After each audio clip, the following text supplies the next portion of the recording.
টানা বৃষ্টিতে রাজধানীর বিভিন্ন এলাকায় সড়কে জমেছে পানি। সেই খবর জানাতে বনানীতে আছেন সহকর্মী রায়দুল ইসলাম শুভ। আমরা সরাসরি যুক্ত হব তার সঙ্গে।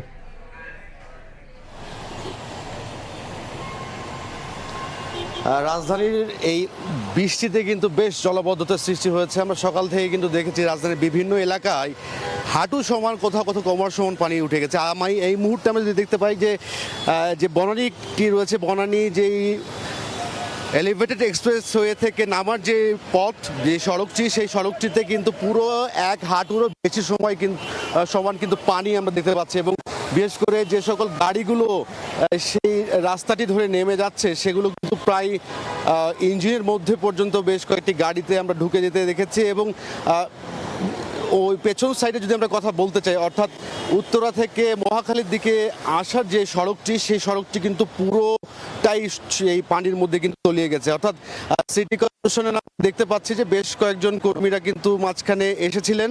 তারা কিন্তু এসে সেই যেই নালাটি রয়েছে, অর্থাৎ ড্রেনটি রয়েছে, ড্রেনটি পরিষ্কার করার চেষ্টা করা হলেও সেখানে কিন্তু তারা ব্যর্থ হয়ে কিন্তু আবার ফিরে যায়।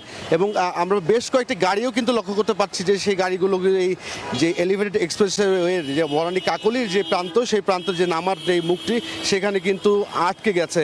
এর পাশাপাশি মোটরসাইকেল এবং বাস বা ব্যক্তিগত যে সকল প্রাইভেট কারগুলো রয়েছে, সেই প্রাইভেট কারগুলোতে ভেতরে কিন্তু পানি প্রবেশ করতেও কিন্তু আমরা দেখতে পাচ্ছি। অর্থাৎ এই যে 2 থেকে 3 দিন ধরে যে টানা বর্ষণ, সেই বর্ষণে কিন্তু রাজধানীর অন্যান্য এলাকা, বিশেষ করে নিউ মার্কেট সহ ধানমন্ডি বা কালশির যে এলাকাগুলো রয়েছে, তার পাশাপাশি এই বনানীর বর্তমান যে চিত্রটি দেখা যাচ্ছে সেটি কিন্তু ভয়ঙ্কর আকার ধারণ করেছে। বিশেষ করে এই পানির কারণে যেমনটা গাড়ির মাঝপথে নষ্ট হয়ে যাওয়ার আমরা দেখতে পাচ্ছি, নষ্ট হয়ে যেতে দেখেছি, তার পাশাপাশি সাধারণ মানুষের একটা তীব্র যানজটের কিন্তু আমরা পড়তে দেখেছি। অর্থাৎ আমরা এই মহাখালী ফ্লাইওভার থেকে শুরু করে একেবারে উত্তরা যাওয়ার যে সড়কটি এবং উত্তরা থেকে মহাখালীতে ফেরার যে সড়কটি, সেই দুই সড়কে কিন্তু পানি জলাবদ্ধতার কারণে তীব্র যানজটের সৃষ্টি হয়েছে।